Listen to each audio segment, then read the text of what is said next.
in terms of today's agenda, we're going to concentrate upon the Whitehaven Levels Programme case study. Apologies for Michael Pemberton, who's got a severe bout of pneumonia at the moment. He's extremely apologetic not to be here in person today. But Gemma, who spearheaded and continues to actually be the lead for the Levels programme, will be talking a lot about her experience in putting the project together. So I'll do a short rundown about the Levels programme and what we've understood from it from a CNN perspective now, and Gemma will follow up with a slightly more expert vantage point about how the project was pulled together. And we then want to go in as early as possible into the structured shared learning. The purpose of this is to think actually how this can be best tailored to your particular challenges, about how social value can be leveraged in that way. So that'll be the meat of the discussion today. In each of these shared learning events, it's got a couple of purposes. Firstly, to actually link you in with the expert project teams in each of the locations, so you feel comfortable going to them with follow-up discussions and ideas about how you can actually develop in your area. Secondly, about thinking about how this fits into the Coastal Navigators national reporting, and there might be some opportunities here from across the CNN network to think, actually, are there some real bottlenecks which national government can support on this? And actually, is there some potential investment which could actually get things going on social value-led projects? That will also be captured in the end-of-year prospectus by John Bashford. And it's just the beginning of the conversation. So if there's requests to actually have follow-up discussions around this, the CNN network is a flexible, agile organisation which can support that as well. So that's today's agenda. We want to use these learning programmes to actually celebrate things and bring actual visibility to the things you're doing with across both the network and at a national level. So this is also about basically being proud of the things which you're already doing. It's about learning from other areas which are relevant to your issue. So basically, you've got a unique opportunity to learning from those organisations, those locations which have the same structural challenges as you do in a unique way, and think about how they could be potentially transferable. But ultimately, we've been talking a lot about coastal population challenges for a long time now, and at least 5 years since the CNN report, since the original CMO report, those recommendations have largely been quite dry.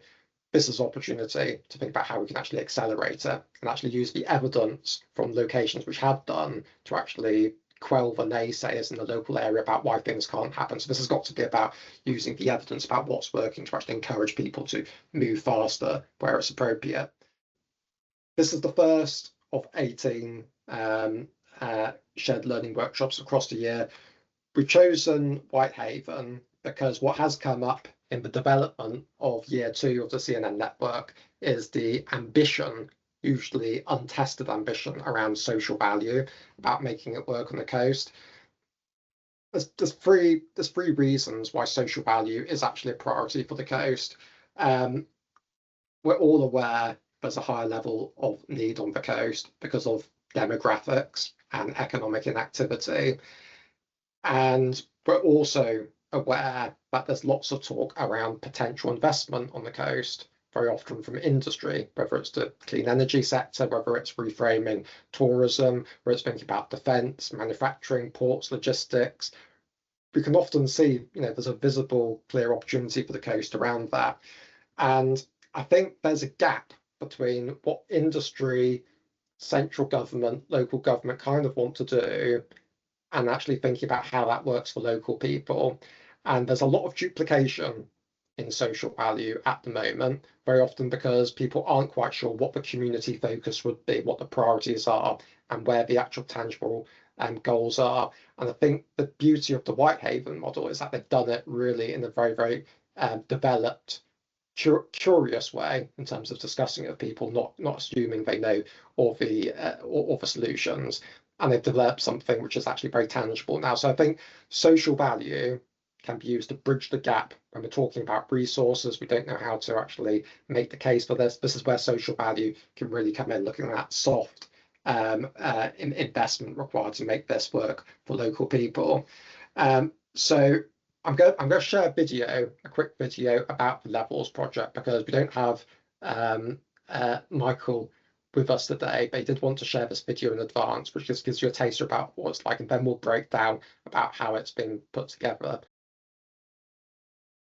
Generation Z are an area of our society and our community which offers so much hope to so many, but to do that we need to give them the platforms and the arenas to be at their very best. Now, some will say that that's from their bedrooms, and that's fantastic, but I would say that actually bringing this group together to co-locate, to work together, to option together, means that actually as a society we would realise so much more opportunity from them. The final product, that's a good question, but perhaps not the wrong question, because that's for Generation Z to decide, which is why we're doing this public engagement. We hope it's somewhere they want to go to, want to use, and it's a benefit to them. Before I talk about Whittles, I'd like to just talk about the bus station, because that was another signal of decay, a sign of decay here in Whitehaven. And we were really proud to be given the opportunity to buy that building and to rejuvenate it. It stood empty for nearly 30 years. And a few months ago, we opened up the bus station. A really great fusion of office and food, and it's brought the town to life. More importantly, what it's done is given people hope that actually we can take the existing architecture, retain it, and breathe new life on the inside of it. And that's exactly what we're going to do with Whittles. This is about celebrating what that building is, and it's a fantastic Georgian masterpiece. Obviously, Whittles is a listed building, therefore we have planning constraints as to what we can do with the exterior. So we'll preserve that very much as it is, retaining all its former glory, not its current glory. We'll restore it. Internally, we're looking for inspiration as to what we do with it, which is why we're here for the consultation events. This is what we do. This is about taking areas like this within a lovely town like Whitehaven and breathing life into a building that actually some people would have us knock down. This is about giving purpose, a renewed sense of purpose and energy to an area like Whitehaven. And we do that through the creation of new spaces, by giving heart to those spaces, by attracting inward investment into the area and giving new hope to people around jobs and opportunities.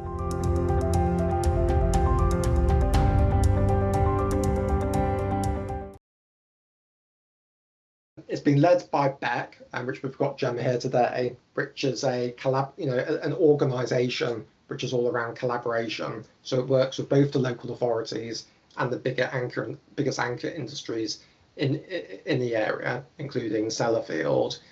And in terms of starting off the project, it was very, very clear that they wanted to do something quite significant. So they're observing that there's a big mismatch in terms of what's coming out of education and what industry needs, and actually it's not as exciting as it could be, given the fact that technology is such a big opportunity in careers at the moment. So they really wanted to reshape, reframe the mind around technology, IT careers for local people. They wanted to do it by creating a sense of fun, by thinking about the skills requiring it, preparing people in the appropriate way for jobs of the future, and using it through the idea of gamification and play to engage them, rather than something dry, static, which is not working for people. So they wanted to make it as visually embracing as possible. And it also meets a clear employer ask.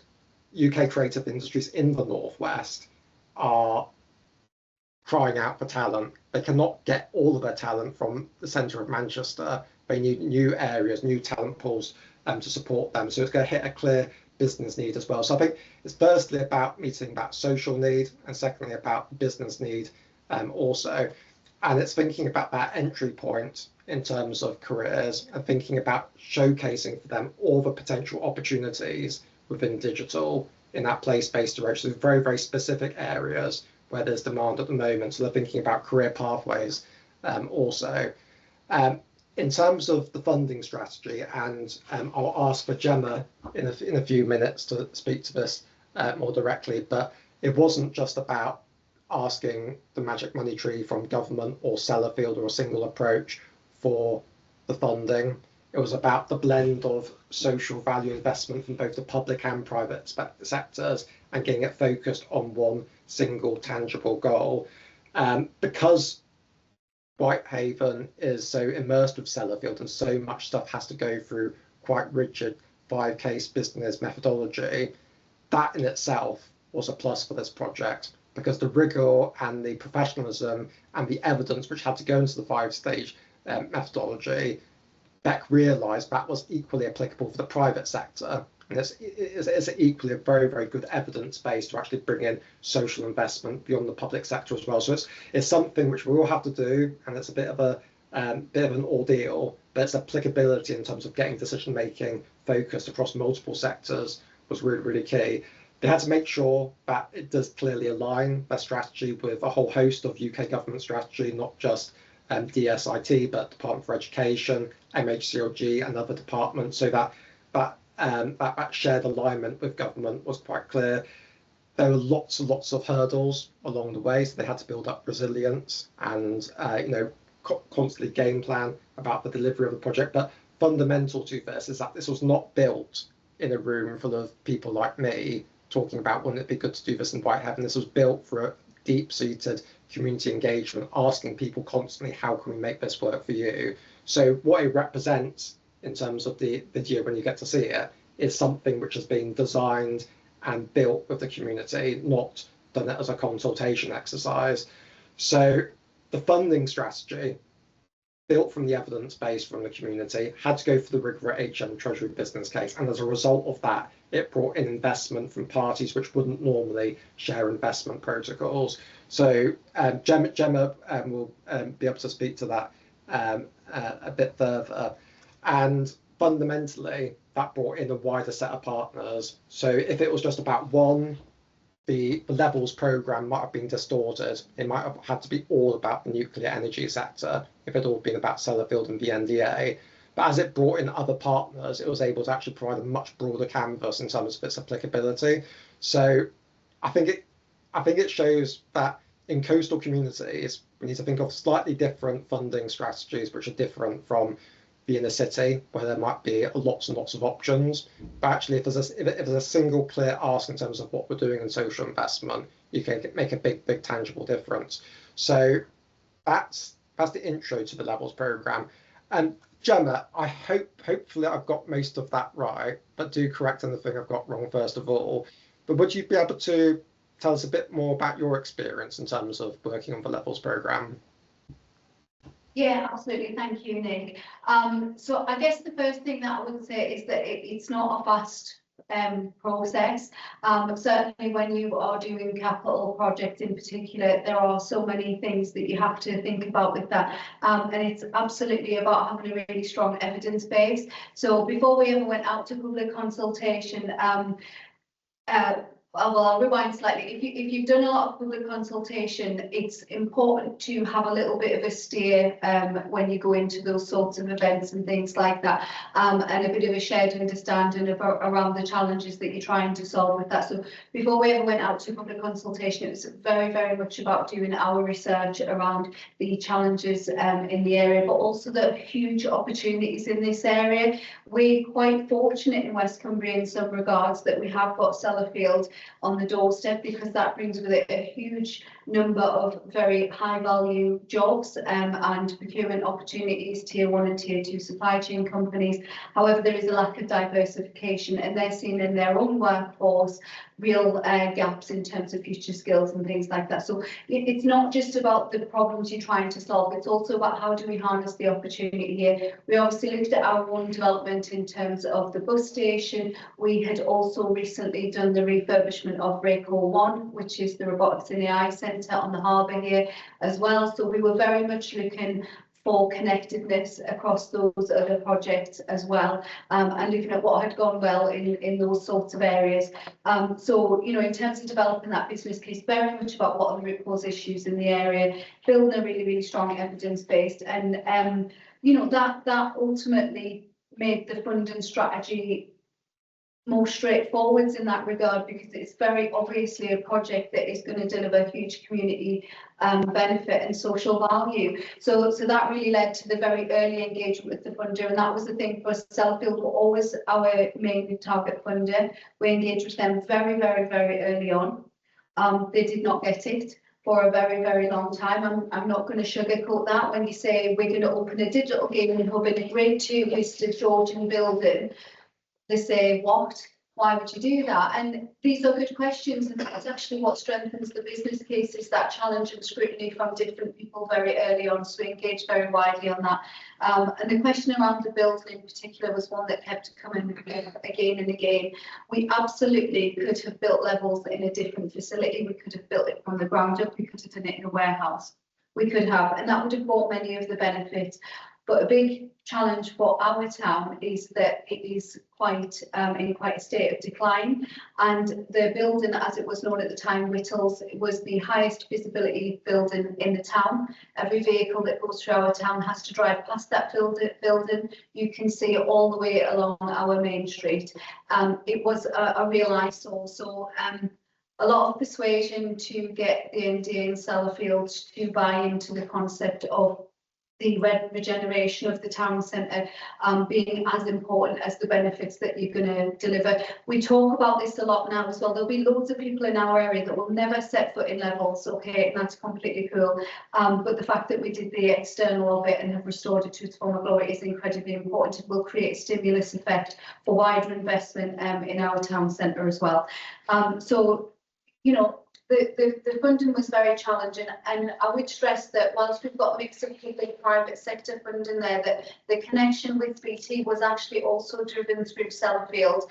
BT are a supply chain company for Sellafield, and they made the connection with us for BT as well. So, you know, those relationships with funders are incredibly important, and the project is ultimately successful because of the relationships and the partnerships that drive it. So it's the connections with the funders, the connection with other organisations. We have spoken to hundreds of organisations in our area, looking at what they're doing, avoiding that duplication has been incredibly important, and making sure that we're putting forward a proposition that is truly flexible in the future, that it's financially sustainable in operation as well. So, you know, it can't be something that is just constantly requiring more money to keep it going. So we've really had to think about how we can drive some revenues from it and explore those options, and you know, that will get a lot easier as we get established as well. So it's not just about the capital, what does it look like in operation as well. But yeah, that's it. And obviously Beck ourselves are putting $500,000 to the development as well. So as a let estate management company, we drive revenues from our wider commercial property portfolio, and that means that we are able to put skin in the game.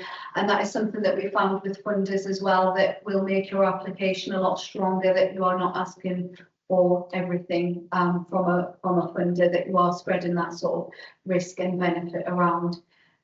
So hopefully that's kind of answered that question.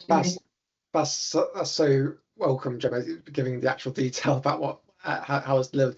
I'm going to open up the call for any questions, any yellow hands about aspects of the levels programme before we have the structured discussion. But while I'm waiting for people to come in, is there what was the time frame between coming up with the idea and actually opening the facility? So it's 4.5 years from acquiring the building to opening. I would stress that if we'd got the funding in the first round when we anticipated getting it, it would have been a year earlier. Yeah. But everything happens for a reason, and actually I think that the timing of it couldn't have been better, because what you've seen in the gaming sector in particular and esports is a real legitimisation of these career paths and the learning outcomes that are associated with those things. So we've got some exciting stuff happening in the UK with the esports arena, the national esports arena being built in Sunderland. That opens later this year. It's also going to feature in the Olympics in 2027. There's a lot more money going into gaming, and not just as something fun to do, but actually as a way of doing skills development. You'll see it a lot in the armed forces. They're using esports a lot they're recognising that it is a very engaging way of building essential skills. So I think, yeah, like I say, everything happens for a reason. It could have been a bit sooner, but it was a 4.5-year journey from start to finish. And actually, it will never be finished is probably the recognition as well. You know, we maintain connected to the project. It's for us, we don't just build it and walk away. That's not what we do. It's not what we've done with the bus station. We stay there, we continue to shape it. I've managed the relationship with Eagle Labs here for 5 years now. I'm a director for Levels and will continue to do that. And if it's not me, somebody else from VEC will also shape that. So I think that's very important as well, that, you know, you remain invested over the longer term. But in a very strategic way. Okay, that's what I mean. 4.5 years sounds pretty quick to me these days. Neil, you've got your hand up. Yeah, thank you, and apologies, I'm not on video. I've tried to do it before and lost connection, so I'll be safe and stay like this. But thanks very much, Gemma. It was really interesting, and obviously I have seen the video and it looks a fantastic facility, and so well done to everybody involved in it. I guess my question is really about this, the very specific social value element of this. It sounds as if you've got a blended approach to funding, but social value, obviously in its truest sense, comes through your procurement processes. So how did that happen? Which contracts was it attached to, and how did that come through? I noticed that you got people like the National Lottery and Cumberland Council that have contributed, but I'm particularly interested in how social value was used through your procurement processes. Yes, certainly. So obviously we're a recipient of social value funding rather than actually bidding it. So the process with Sellafield is that they have a fund of around about £10 million a year that Sellafield themselves must spend in the local area on schemes that deliver a social value benefit to the area. So we have bidded into that. But in terms of how we then spend that money, we obviously build social value into our contract order with our construction partner in particular, which is the largest element of the spend. That's around about 2.7 million. And we also look to ensure that as much of that is retained locally as well. So they use a lot of local subcontractors. So we build that into the forward contract that we issue when we're looking for a construction partner. In terms of the wider social value outcomes, it's about job creation. And then it's around skills and access to opportunities for younger people and things as well. So the relevance in terms of contracts, it's slightly less relevant for us as the delivery, as the sort of property developer, but we do build it into the construction contract award. Yeah, I'll bring Trudy and Lincoln in, but just some thoughts on that. I think in a way Whitehaven's a bit of an outlier by having such a big anchor organisation in Sellafield there.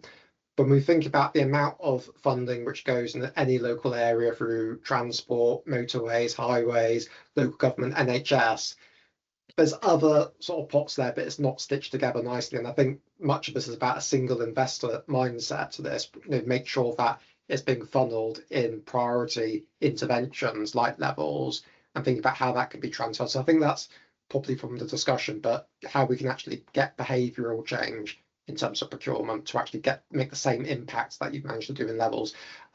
Trudy from Somerset for that. Hi, thanks for that. I had a really good look at your website and it does look absolutely fantastic. I have to say you've done a brilliant job at the facilities. It's less social value, I suppose, but my question is more around aspiration, because I think a lot of coastal areas really lack aspiration, and this project, I think in particular, has, is something really visible, and actually I was interested in whether you're trying to capture changes in aspiration at a local level as a result of something like this, which could be huge but it's very visible.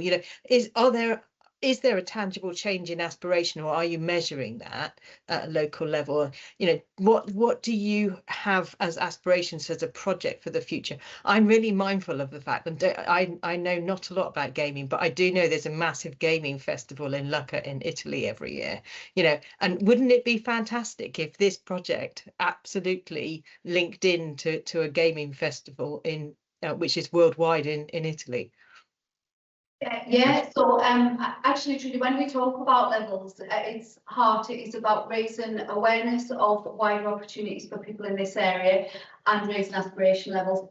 In summary, that's in short what we're trying to do. We are going to be measuring users' journeys through the space as well. So the way that we envisage levels working for the target user group, which is 11 to 18-year-olds. Now, levels has no upper age limit, okay, but we are targeting 11 to 18-year-olds, and you know, being quite upfront around that is because that's where the quick wins lie. You know, a lot of the challenges in our area is young people either leaving the area and therefore you lose that economic benefit over the longer term, or they are falling into low employment, underemployment or unemployment and things. And we've got a very high sense, we've got some really acute issues in West Cumbria, very high SEND need, very high number of needs, very high number of homeschool children, lots of challenges there where the traditional education system is really not right for them and they're not going to come out with. And most of the jobs around here require you to have 4 GCSEs, to pass an interview, to be able to complete an application form. So there's so many barriers there. So yes, it's hugely around raising aspiration levels. We're using a social value measurement tool, which I can't talk about at the moment because it hasn't been launched yet, but it's a really great tool that an organisation has developed, and that will be capturing where a young person is at when they first come through the doors and their journey through. We're using game mechanics at levels as well. So when we talk about that, we're talking about the things that make games exciting. It's reward, it's progression, it is leveling up, you know, it's all of that sort of thing. So when young people come into the space and they participate in our educational side of things, so esports or a workshop or an after school club, they will get rewarded with tickets to our VR arcade. So, you know, we've got a very clear sort of set of mechanics there for how we're going to make sure it remains engaged and motivating for young people, but it is all about raising aspiration levels. In this area, you tend to fall into a camp of being quite well off or very, very badly off, and therefore your horizons are hugely limited. You'll never leave the county, your parents might be unemployed, you know, you can't get the work experience opportunities because that relies on a degree nepotism, and I know we don't, it's the truth, that's the way it works. So, you know, it's very much about trying to close those gaps and get all young people to see in our area that there are lots and lots of different career routes out there, very low barriers to entry in digital and gaming sectors as well, in terms of being able to stay here and participate in those careers without having to leave the area. So I'll shut up because literally I could go on forever. There's so many great things that we can achieve with this. Yeah, because it's such a big part of the Coastal Navigators Network at the moment. Think about how we can actually make places sticky for people who are economically active or about to become potentially economically active, rather than net exporters of young people. So I think we need to track projects like Levels to see how impactful you are, because I think it could be really, really important. Now we've got Lincoln, followed by Laura and Catherine, but first we've got Torbay. Hi, Lincoln. Thanks so much. Really exciting project.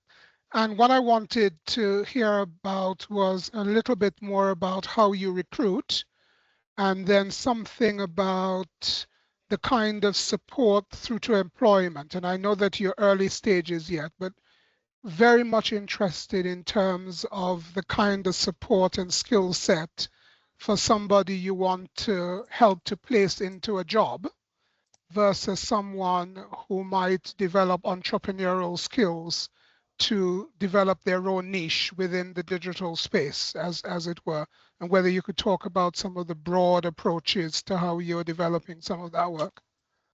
Yeah, absolutely, Lincoln. So that's very much a partnership approach. So We are doing some work within levels to understand what other providers are doing, but I'm actually part of a wider skills strategy steering group that has been established in this area, and that is a partnership approach by a range of different organisations that are, you know, doing different things in our area. So DWP are involved in that, Inspire are involved in that, who do a lot around our secondary school engagement. And they do a lot around adults, getting them into employment and stuff as well. We've got Centre for Leadership Performance, Cumbrian Youth Alliance, the Sellafield themselves are part of that, a couple of the supply chain companies. So it's quite broad across sort of business, education, and your kind of nuclear sector, which is your sort of main employers. So that's a very strategic approach to mapping. What we're doing at the moment is basically mapping out all of the provision that is available currently. At levels, we don't intend to do things that other people are doing. What we're going to do is connect people onto other things that are here, you know, providing more of a pipeline for those organisations that are already doing amazing things. It's not for us to then duplicate what they're doing. It's about actually how can we maximise the impact of what they already do. So it's very much around that. So what was the other part to your question? So the kind of whether there is an offer around helping people do their own business. So there will be some people Yes. who will see a niche that they want to fill. What is the kind of support? So they're not Yes. going into working for someone, but essentially working for themselves, Yeah. building a small business. That's a really, really great point, actually, because with, as I mentioned, very high sending, more of those young people are much more likely to go into entrepreneurial you know, positions than traditional employment. So actually that's where the bus station and Eagle Labs fits into it. And there are a few other organisations, but one of the things that I'm working on at the moment around the bus station as we move into year 6 is we're actually developing a scheme here where those young people that do want to pursue an entrepreneurial route, we're offering a placement scheme through the bus station where they will be supported by the Eagle Labs team with that, and that's going to be very targeted. So we're really trying to target that to young people that would fall through the gaps otherwise. So we're just developing that out at the moment, but the plan is to launch that scheme actually on the 5th birthday of the bus station, which is on the 25th of May, so within about 4 months time. But there are also a number of existing routes for young people there, and they can access the Eagle Labs, but this is very much going to be a curated offer there for hopefully 12 young people a year, so a reasonable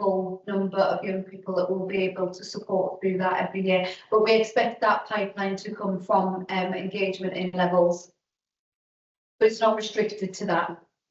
Thanks very much, Jim. I'll bring Laura in a second, but just a couple of things to mention. We will take notes and actions from this call, and we'll share them with everyone with the responses which Gemma has provided and other inputs, if that's helpful for everyone. And just before bring Gemma in, we're coming in, well, we're into the sort of the breakout learning at the moment. I'll ask Sarah to put those questions in the chat as well.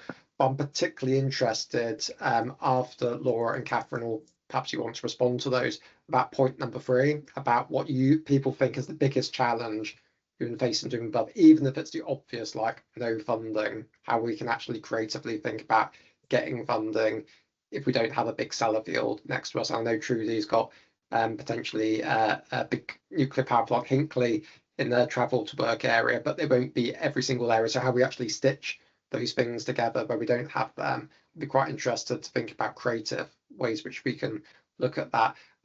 But Laura, do you want to come in from Barrow? Bye. Yeah, hi, thanks very much for that, Nick. And again, can I just congratulate you on the brilliant facility as well. I've had a look at the video, I've shared it with my 11-year-old son as well, and the social media presence as well. So yeah, it looks a phenomenal project.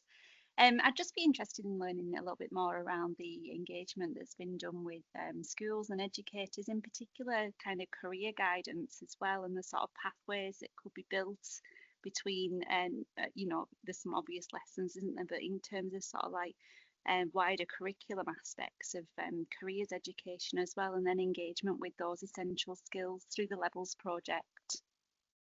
Yeah, so Sorry, Nick, I was just going to say we did do quite a lot of early engagement with secondary schools, but a biggest challenge for us actually has been the engagement with the schools network. So we did also work with Inspire on this, tried to do a lot of outreach visits and things. And when I said before about people not really getting it, that has been our sort of biggest challenge. Now we've opened, we can't actually satisfy the number of school visits and things like that in terms of educators that want to come and see how levels are things. So one of the reasons for really rushing to get open this January was so that while we're open and we can showcase what we can offer, that we can build out that curriculum aligned programme over the next sort of 6 months, ready for the new term starting in September. So we've done a couple of teacher events and they did help to shape that. We've built 4 educational modules, but we're also looking to maximise as much as possible what we've got off the shelf with the Meta Education platform,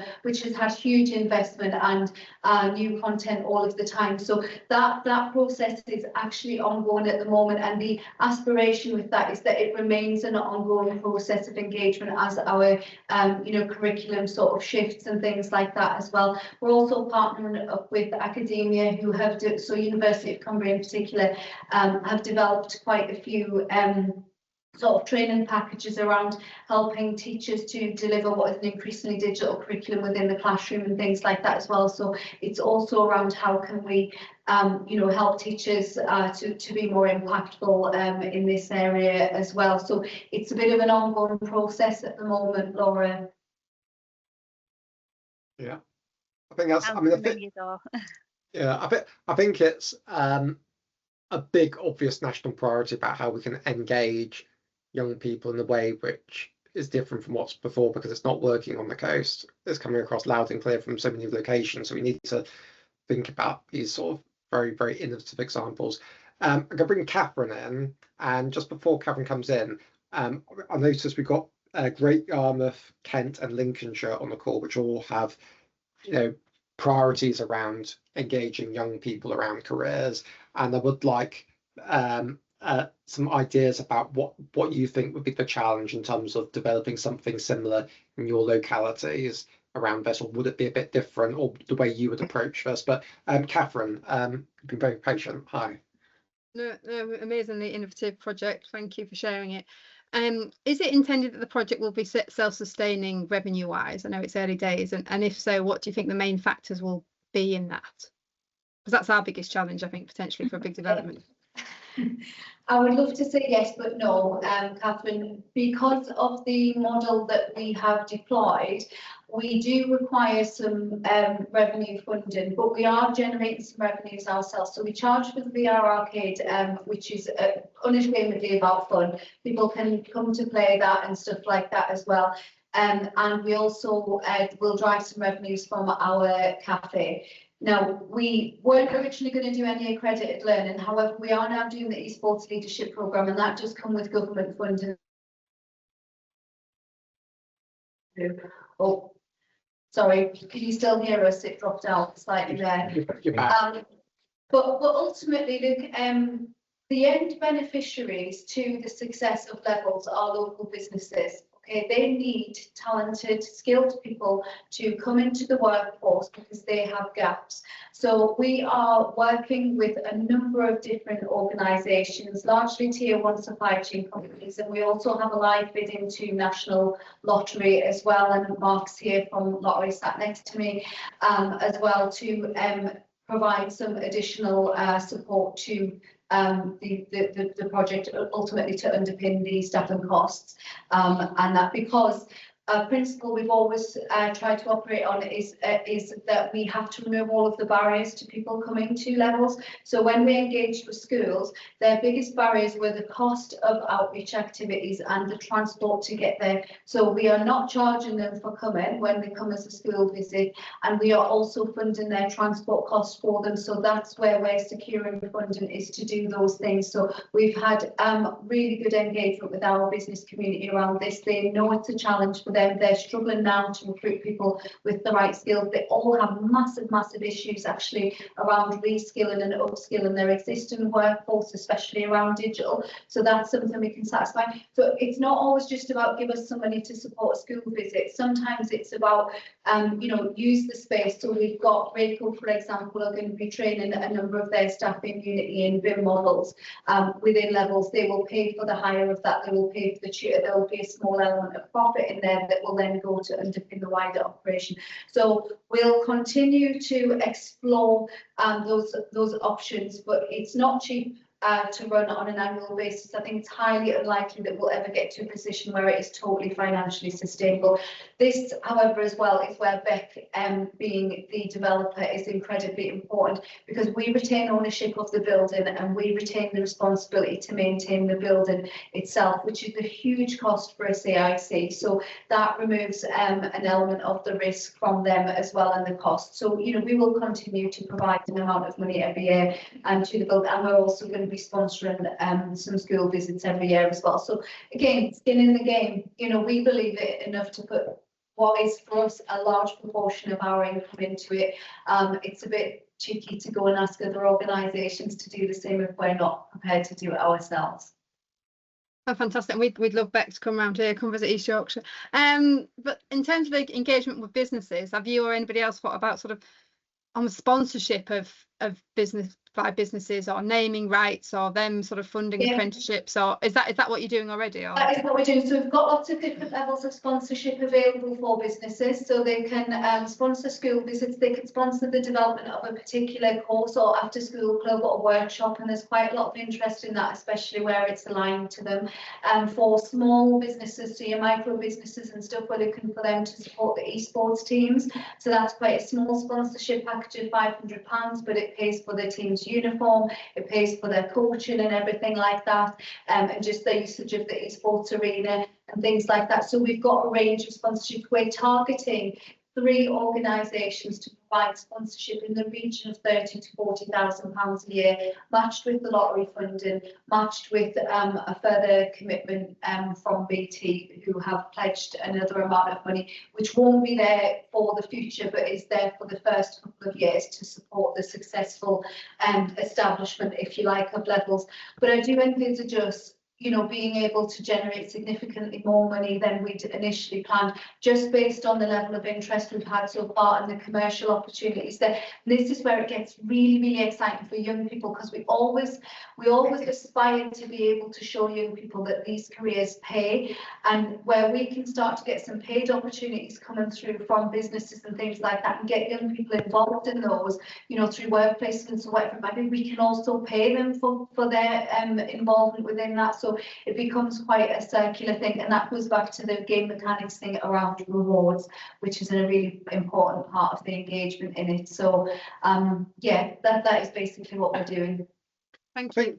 I think one of the most important things which is coming across, Gemma, is the fact that Levels is a beacon for all the investment coming in. So you might get duplication, it might not actually link in. You might have something great going on with someone sponsoring some sort of school engagement over there, but there's not been linked to some sort of aspiration or opportunity with employment, or some way to really hold their attention, then it might not make as much impact. So it's just the way you can actually corral all the various interests and social value aspirations across businesses and the public sector into a single place is actually, I think, a bit of a game changer. And it's something which we talk about a lot on CNN calls about strategic thinking, about that single investment approach, but it really seems to be coming across loud and clear. I'll go across to Miranda in Great Yarmouth, and then I'll go across to David over in East Kent. But Miranda first, good to see you. Hi. I think one of our biggest challenges in the Yarmouth area is around, well, there's a couple. Our demographics with educational attainment is quite low, so that provides quite a challenge for some of our young people. But also we've got issues with inherent worklessness. So I'd be really interested to know if others on the call today, and especially learning from what we've been hearing about on this workshop, whether you've been able to kind of tap into similar ways of being able to actually reach into those families, and how can we kind of try and change that ongoing generational kind of impact that's happening. We've seen this for years. It's an issue. I mean, we're doing some positive things here. We have aspiration and skills officer that we employ. They provide advice, and we've got funding opportunities for training, courses, work experience, etc. We've got a volunteering project as well. We've got over 1,500 volunteers. They can help to attract some of the young people coming through. So we are trying to do things. We're also working with DWP on trying to develop a youth hub in the area, which is really exciting. So we're in conversations with DWP and East Coast College at the moment to see what we can get up and running, hopefully at the newly opened The Place in Great Yarmouth Marketplace, which is kind of our university campus come library, which has gone down really, really well. So that's really exciting and provides us with some opportunities in the future. But we do have some real issues here in actually getting those young people and getting them into maybe some of the opportunities that are already here, let alone some of the opportunities we could build if we can get that co-investment going with some of those big organisations. That's a really good point, Rand. I think I'll open up if anyone's got some direct input on that one, but we were on the call last week with the English Football League and the Premier Football League, and they said youth hubs are one of the areas which they're looking to amplify. So if we can get EFL use the power of the badge to actually reinforce that, that's something on offer from all of the CNN locations from probably about April onwards. So but we can link up with clubs in the local area, and I think we've already done with yourself, Catherine, with I think Hull over in Bridlington. Miranda, if I might ask you a question back, what do you think about engaging them in a different way? What do you think is the most effective way of engaging people in the same way that they use the power of gaming in Whitehaven? Do you think it's the same sort of approach, or do you think other ideas which are sort of flowing across Yarmouth at the moment about the way we can actually engage young people before they resign themselves in a negative way? Well, we've got another route in that's been quite successful over the last year, where as part of the Sports England Place expansion funding, we trialled a pilot of trying to increase physical activity in primary age school kids. That's gone down really well, and we've got funding now. GYBC have committed to fund the post for another year and to try and expand that over other schools. So we are starting to reach out to young people who perhaps might not come across our doors regularly as kind of partners, and I can see that being a link in to actually developing more on the physical skills, but actually then thinking about their educational kind of aspirations for the future and how we can then maybe get them into different pathways. But it's certainly an interesting approach that's been taken. I'm not sure that it would work quite as well in Yarmouth, kind of adopting the same thing, but it might be we can take really good elements from it and maybe trial a few things. Yeah, sorry to put you on the spot again, Miranda, but I'm quite interested. Why do you think it would be what do you think the differences between Yarmouth and Whitehaven are in terms of taking a similar approach? What do you think would be the barriers? I don't know. I mean, I haven't seen the video, so I would quite like to be able to kind of see that video in full. I just think our demographics here are probably more of the issue. Yeah.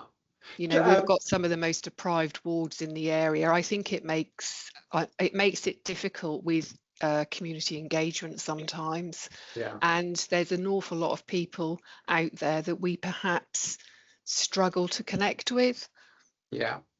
I think that's one for another workshop about the most effective ways of engaging the community, because it's very, very different post-lockdown in terms of engage and everything you see on the coast is elsewhere, but the coast just amplifies these challenges so much more. It's so I think we could. Well, I'll come back. I don't want to overuse Gemma's support today, but I'll come back to you a bit later about how you did community engagement in Whitehaven. But I've got Kent on the line next, and you've got projects there such as the Lower Thames Crossing and some other similar anchor projects, David. Yeah, no, absolutely, Nicholas, and fascinating stuff. So really pleased to join today. I think, yeah, just I'll come on to the sort of engagement point as well. But I just think, you know, what's the points to be made about partnership really important, and I think that's with our sort of employment task force in Kent. What we've tried to do is bring together a whole load of players. So when something's good is happening, we can sort of pile in behind it. And I mean, Kickstart during COVID was a classic example of that. And I think that's kind of really important. And it sounds like there are sort of similar things going on here. Our local skills improvement plan, the LSIP again as well, is really important. And that's brought in, you know, some significant investment, which has made some careers more attractive to young people. So sort of some of the green skills, some of the assistive technology and social care and that sort of stuff, which I think all important. On the engagement side particularly, and strange, I mean, I think this holds, but it comes from some work we did on the fresh food sector, which again is obviously you know, significant in East Kent and some big employers down there. But there was you know, what was in that sense, what was unclear, I suppose, was the spread of careers. And it's great to see with Levels how, you know, it's not just coming in and doing one thing in, I don't know, in the nuclear industry or whatever, or being a technician. It's suddenly, well, actually, you can come in, you can get these skills, and there are a whole load of other things going on. And you know, whether that be the fresh food industry or whatever else, it's showing how different skills can be applied within it, and indeed how the skills you can gain actually could be applied in other things as well.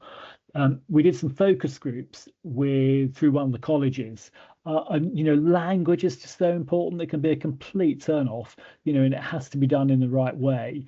And I suppose the other thing, which is a bit more structural and sort of a little bit more about employers offering those opportunities, was really around you know, things like apprenticeships and how they work. And I saw the point about job tagging in the chat there, which I think is completely right. You know, some jobs are seasonal. You know, in fact, Nicholas, we were talking about this. You know, you need people in the summer for tourism. You know, then they can sort of perhaps do full-time education in the winter. But you know, in other areas as well, they're saying, well, you know, we value. You know, we want we want a better balance between short-term courses and long-term courses, you know, and how that works for the industry as well. And I suppose the final point I'd make really was just about, and again, this came back down to it in the fresh food industry. Excuse me, but it was very much around sort of drop off in particular years at school, and the importance of work experience and how you're, you know, continually communicating about particular opportunities. So I'd say all that, you know, really important. A bit of a shout out as well on the nuclear side, but particularly, you know, see the discussion today. And we've got a nuclear power station down in Dungeness. And I was at the Nuclear Week stuff last week, you know, and you realise these are such a significant industry in a coastal area. And indeed, Charlotte Nichols, who's the chair of that group, who obviously is, you know, quite close to Sellafield, was making that point, you know, about the importance. So I suppose where you've got these anchor institutions, as you were saying, Nicholas, so important to make use of them, or anchor projects, as we're doing with the Lower Thames Crossing, huge investment and working very early, very closely with Lower Thames Crossing to put skills hubs in to ensure they're reaching out to local people to get those jobs, not just in building the tunnel, but the supply chains, hydrogen, etc. that are around it. I'll shut up there, but a whole range of things. It's been a fascinating discussion, so thank you. No, that's brilliant. Thank you very much, David. I think very important points about the nuclear sector as well. I've got a yellow hand from Gemma, but it might not be from Gemma. It might be from someone else in the room. It's me, Nick. That's you. There's no marigold on the table, so I think, you know. It is a question for Gemma, because I'm just wondering, in terms of obviously knowing nothing about what stage other people are at, but it feels to me as though the situation here for the development of Levels, that there's a certain amount of background. You weren't starting from scratch, as you said about the skin in the game, etc. So Beck has a reputation, has done stuff. Is there anything then, if this is about sharing, and as I say, I don't know what other people are trying to do or what level they're at, but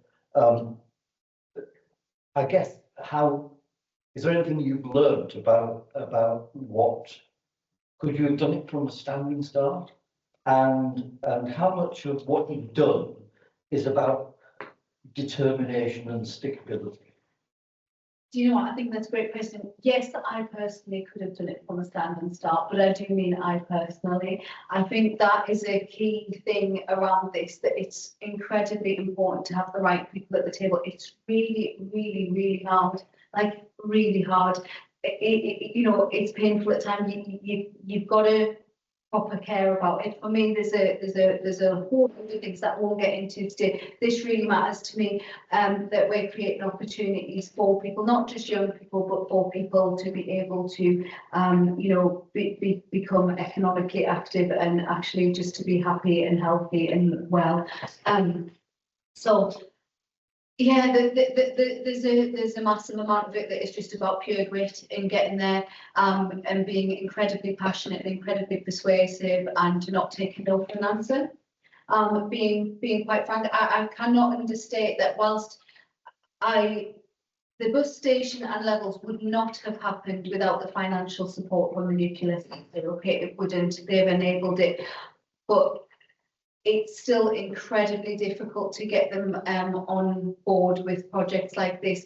One of my big frustrations in this area is that the social value commitment that they have, $10 million a year, is a reasonable amount of money, but a huge portion of that, around 8% of that, goes on to supporting the cost of the problems rather than the causes of those problems, and that for me is a real imbalance, which is getting into a whole different conversation. But yeah, I do think I could have done it from a standstill, because I think that the concept of the proposition is strong enough that we would have got support for it. It would have probably just took a lot longer. The biggest hurdle to get over by a long way with a capital project is getting the funding package pulled together. We did go to the markets, you know, we went down to London, we toured around investment houses, and whilst there's huge interest and on the face of it, yes, we absolutely want to do social value investment. We still want a 10+% return or even more on that. The two things do not go together. So there's a reality problem with those things, but we would have got there eventually. It would have took a lot longer for definitely, and maybe we wouldn't have achieved the scope probably of what we've ultimately been able to get to without that as well. Does that answer your question, Ian? Yeah, I guess so. I guess I sort of guessed at some of the answer, but I thought the people might be interested in, you know, the situation is kind of unique, I think, and so it's probably not that easy for people just to go, yeah, I'm going to do that. Yeah, but I think what I'm hearing is some common sort of principles which are potentially transferable. Firstly, about the mechanisms for community engagement to make sure you're doing something which is going to be of value. I think secondly, even if the public sector doesn't have funding in the area, the importance of anchor leadership. So I think you've had, you know, very, very good support from the local MPs, Gemma, and the local authorities, and they've actually helped make that case to the other investors as well. And it's also about thinking about how we can stack up opportunities. So if there's a youth hub coming and there's an interest from football and the lottery to amplify these things, why don't we just sort of stack them up together into something which could make a difference, rather than having slightly diluted projects not talking to each other. So I'm going to bring Neil in. There's a couple of people in the call I'd be really interested to get their viewpoints on.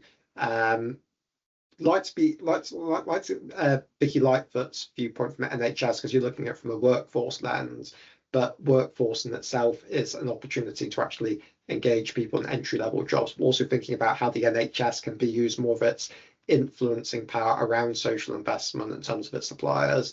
And so we've got Simon as well, not necessarily representing the Crown Estate's public views on this, but just interesting from your perspective about, you know, what you think are the barriers for social investment on the coast from what you've seen and what you see as the potentially the opportunities as well, if that's okay. So I'll bring Neil back in again. Neil, hi, good to see you again. Yeah, it's probably more of an observation and a a learning point, really, I guess, from our perspective. We're in a very similar situation, based in Barrow. Obviously, I work for BAE Systems, and everything that's happening in terms of the nuclear submarine program, and we've got a coming up a big construction project happening in and around it, and I think the lesson that I've taken from what you've talked about today, Gemma, is that there will be specific contracts with construction companies, and the social value that we generate from that will be directed in a certain direction. I think the thing that I probably got from you is that can be plugged into other sources of funding. Now, it seems to me the disadvantage of that is it took 4 years. So it's a long time to get something up and running when the resources are hopefully going to be there. The advantage of that is that you've got a very big and wonderful project to demonstrate to the community. So it's just given me kind of pause for thought in terms of what we will do with that money from the construction partners that we're working with. I think that's a really interesting point as well, because one of the things that I've seen happen so I joined back in 2017 and started to engage myself with deliberately from the off-ramp bus station.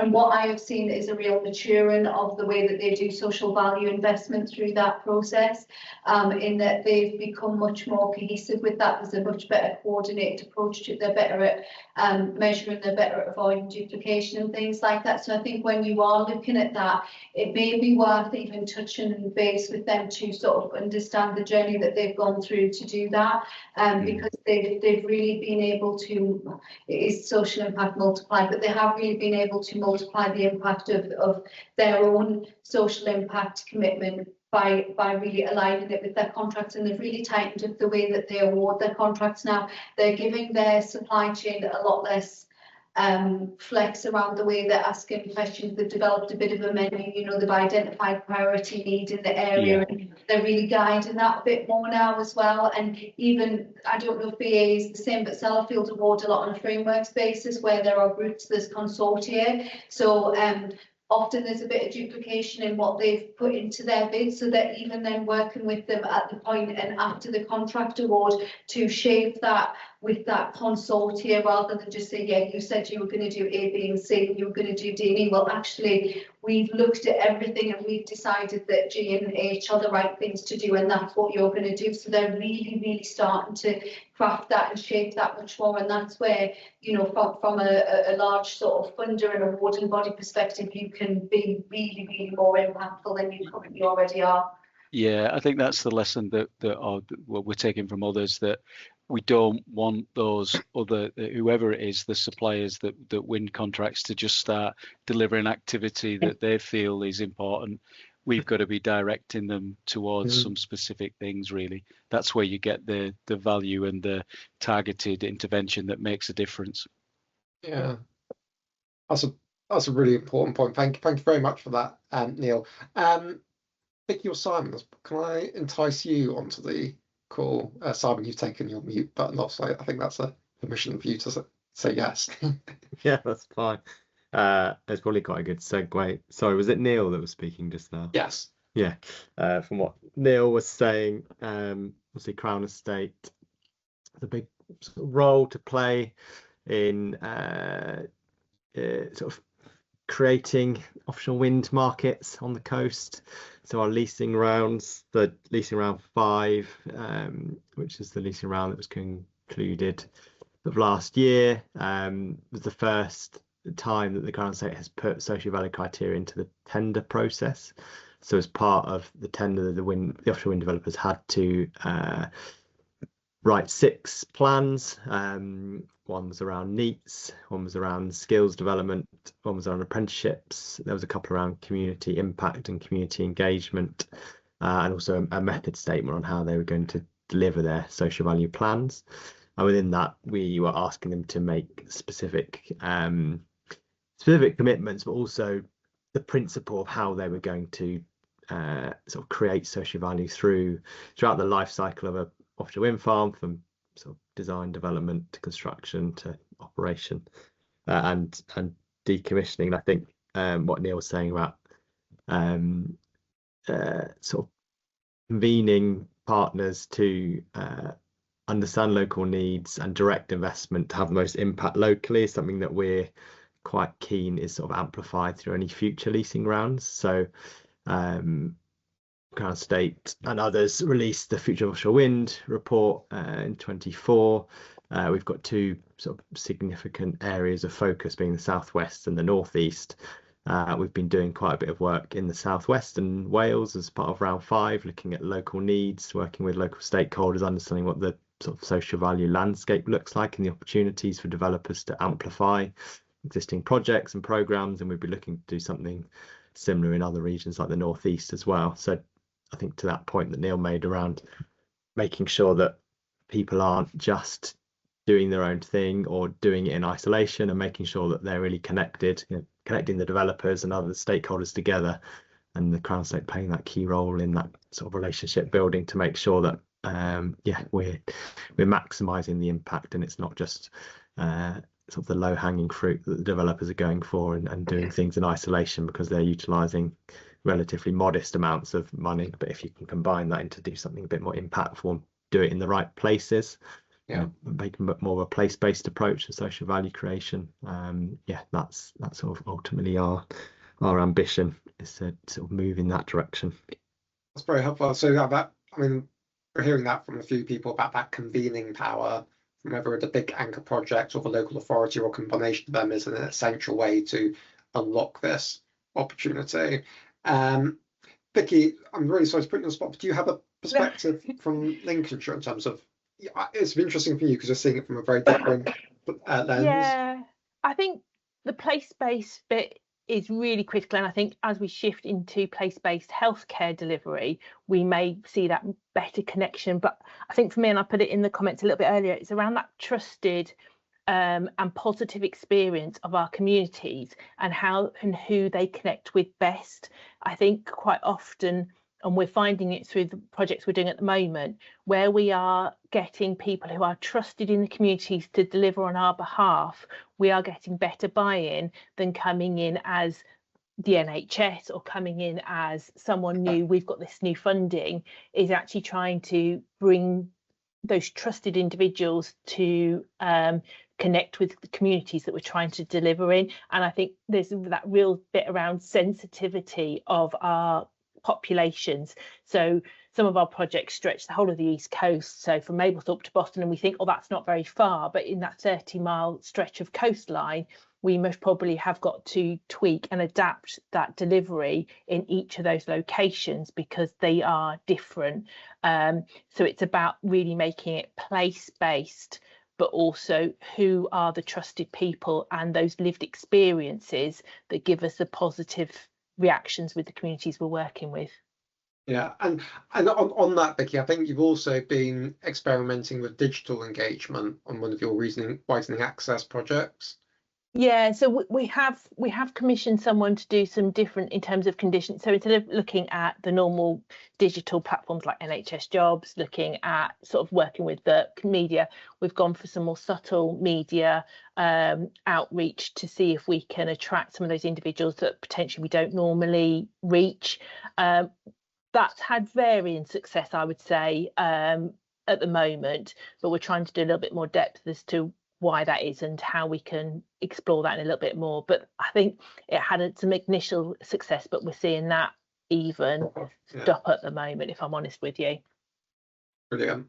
Thank you very much. I think we've heard from most of the CNN members on the call. If there's anyone who would like to come in, I shall ramble on for a few seconds with some closing ideas and comments. Before I do that, I'm just going to share with you in terms of the next steps from this. So I think first off, this is an 8-month program. This is the first of 18 cross-site learning workshops. We will help facilitate and make it as easy as possible for you to get the answers you're looking for your specific projects from the other locations. So if there's a specific request about best ways of getting the funding, the best ways to do community engagement, come back to the Coastal Navigators Network team, and we're not just going to give you a short ChatGPT response. We'll give you hopefully a good sort of way of actually moving forward with that, whether it's connecting with people, putting together some slides for you, or help present to your teams about particular issues. I think there's 4 things coming across here in terms of the national recommendations. There's almost a pathway from what we're seeing, but we'll look at the notes and we'll share it with you. But I think there's 4 sort of stages. There's the community engagement. Do we know what to invest in? There's the convening power, about how we can actually make sure the anchor organisations are at one, and people not having their sort of pet projects or arguing about what the needs are, but actually getting behind it and using their influence to actually maximise the amounts of funding potential. There's the business case itself to get the funding, and then there's the delivery itself. And throughout each of those, you may have a gap which we need to identify as part of our work on CNN, which might actually need some tactical support in terms of funding. It might be you need some more business case expertise to do the sort of things which Gemma and the team have done, which you may not have to your hands at the moment. It may be around the convening or the community engagement aspects. And it might actually potentially be some sort of blended funding model. But we've got a canvas across the CNN to make those arguments consistently across 17 locations. So we want to make sure that this actually leads to the same sort of results which Whitehaven has got in as many locations as possible, in addition to your own existing projects. In terms of our next events, here's the list, which you might have seen already, but we'll share them after the call. The next 2 events, first one is going to be hosted with Great Yarmouth and the Isle of Wight. That'll be a purely online session. We've got 2 significant examples around widening access on the coast, one on the Isle of Wight itself and one in Great Yarmouth.